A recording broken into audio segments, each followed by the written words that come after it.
Income tax एक fundamental concept है जो देश में लगभग हर काम करने वाले इंडिविजुअल और सक्सेसफुल बिजनेस की लाइफ को टच करता है। सबसे सिंपल टर्म्स में ये आपके कमाए हुए पैसे का एक पोर्शन है जो आपको लीगली गवर्नमेंट को देना होता है। ये पेमेंट आर्बिट्ररी नहीं है, बल्कि यह एक स्पेसिफिक पीरियड के लिए आपकी टोटल इनकम पर बेस्ट एक कैलकुलेटेड कंट्रीब्यूशन है। इसे एक मेंबरशिप फी की तरह समझें।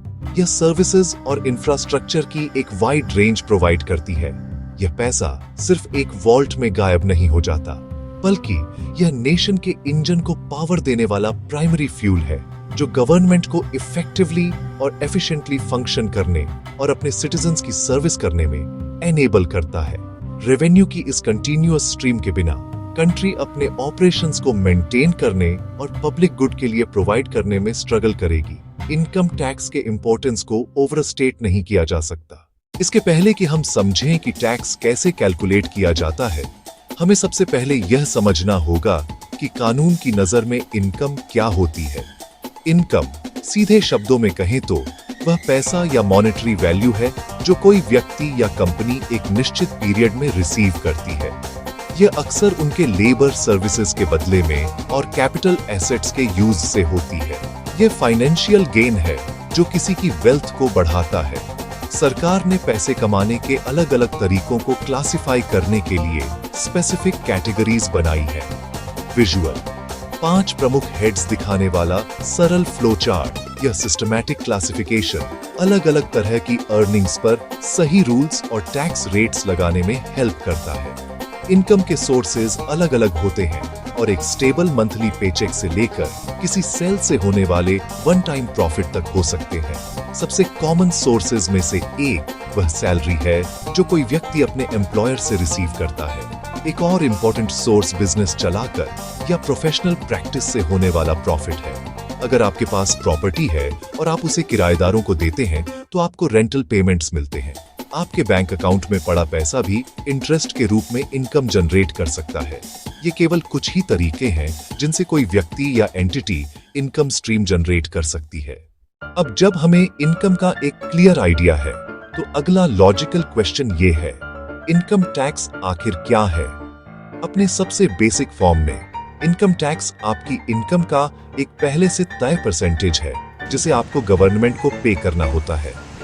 यदि साल के लिए आपकी टोटल अर्निंग्स गवर्नमेंट द्वारा तय की गई एक निश्चित मिनिमम थ्रेशोल्ड से अधिक हो जाती है, तो आप इस टैक्स को पे करने के लिए लायबल हो जाते हैं। ये थ्रेशोल्ड हमेशा के लिए फिक्स नहीं होती है। इसे इन्फ्लेशन और इकोनॉमिक कंडीशंस में बदलाव को ध्यान में रखने के लिए गवर्नमेंट द्वारा समय समय पर रिव्यू और एडजस्ट किया जाता है। आप जो टैक्स पे करते हैं वह सभी के लिए सेम नहीं होता है। इसे टैक्स रेट्स के एक सिस्टम के बेसिस पर कैलकुलेट किया जाता है जो अक्सर आपकी इनकम बढ़ने के साथ बढ़ता जाता है। ये प्रोग्रेसिव सिस्टम का मतलब है जो लोग ज्यादा कमाते हैं वे अपनी इनकम का एक बड़ा हिस्सा टैक्स के रूप में कंट्रीब्यूट करते हैं। इनकम टैक्स पे करने की रिस्पॉन्सिबिलिटी किसी भी इंडिविजुअल, ग्रुप या एंटिटी पर आती है।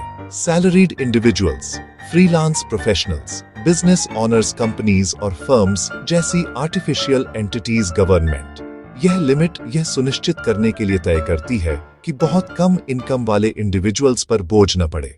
टैक्सेशन की दुनिया में सभी टैक्स को मोटे तौर पर 2 मेन कैटेगरीज में क्लासिफाई किया जा सकता है, डायरेक्ट टैक्स, इनडायरेक्ट टैक्स।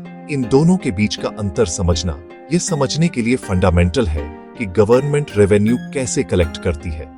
एक डायरेक्ट टैक्स, नाम जैसी ही स्पष्टता, इनकम या वेल्थ पर सीधे लगाया जाता है। टैक्स का बोझ उसी व्यक्ति पर होता है जिस पर लगाया जाता है। इंडिविजुअल या कॉरपोरेशन अपनी लायबिलिटी कैलकुलेट कर सीधे गवर्नमेंट को पे करते हैं। उदाहरण, इनकम टैक्स, जब आपको अपनी सैलरी मिलती है, जब आप अपने बिजनेस से प्रॉफिट कमाते हैं। उदाहरण, कॉरपोरेट टैक्स। उदाहरण, wealth tax, property tax. Defining feature, प्रभाव और घटना। एक ही व्यक्ति पर डायरेक्ट पर्सनल लायबिलिटी स्पेक्ट्रम के दूसरी तरफ इनडायरेक्ट टैक्स, ये गुड्स और सर्विसेज पर लगाए जाते हैं, न कि इनकम पर। कलेक्शन, सेलर या सर्विस प्रोवाइडर टैक्स कलेक्ट करता है, पर असल बोझ अंततः अंतिम कंज्यूमर पर पास ऑन हो जाता है। सेलर गवर्नमेंट के लिए कलेक्शन एजेंट के रूप में काम करता है, कलेक्ट करके रेमिट करता है। हर लीगल सिस्टम को एक फंडामेंटल डॉक्यूमेंट की जरूरत होती है, एक कॉम्प्रिहेंसिव रूल बुक जो सभी रेगुलेशंस, प्रोसीजर्स और कॉन्सिक्वेंसेस को आउटलाइन करती है।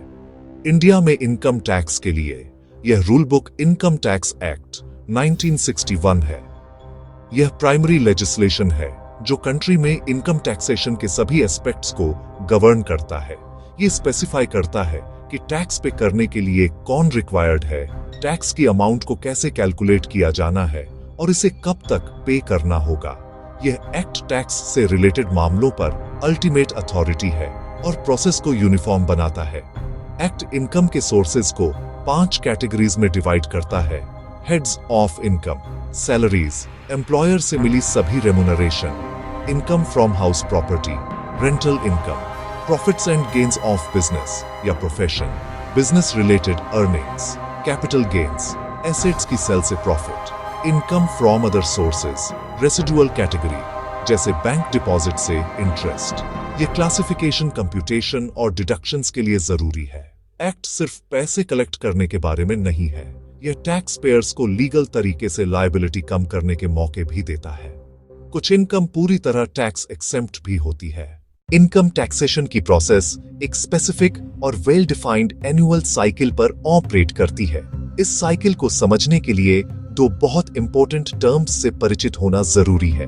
Previous year PY assessment, year AY। ये टर्म्स इनकम कमाने और उस इनकम पर टैक्स पे करने की टाइमलाइन को डिफाइन करते हैं। प्रीवियस ईयर का कॉन्सेप्ट काफी सीधा है। ये उस फाइनेंशियल ईयर को रेफर करता है जिसके दौरान आप इनकम कमाते हैं। फाइनेंशियल ईयर 1 अप्रैल से 31 मार्च सिंपल एग्जाम्पल लेते हैं। जो इनकम आप ऑन अप्रैल 2024 और 31 मार्च 2025 के बीच कमाते हैं वह FY 2024-25 की इनकम है।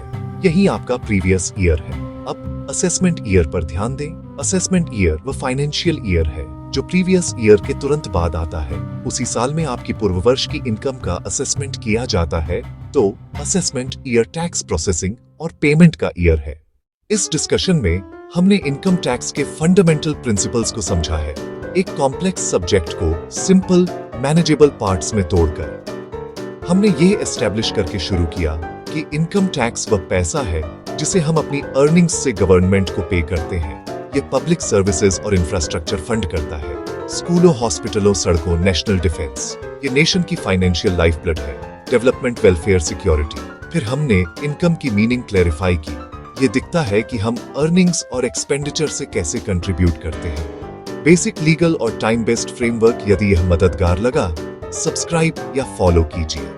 हम कॉम्प्लेक्स टॉपिक्स को डिमिस्टिफाई करने के लिए कमिटेड हैं। अधिक मास्टर क्लासेस के लिए बने रहिए।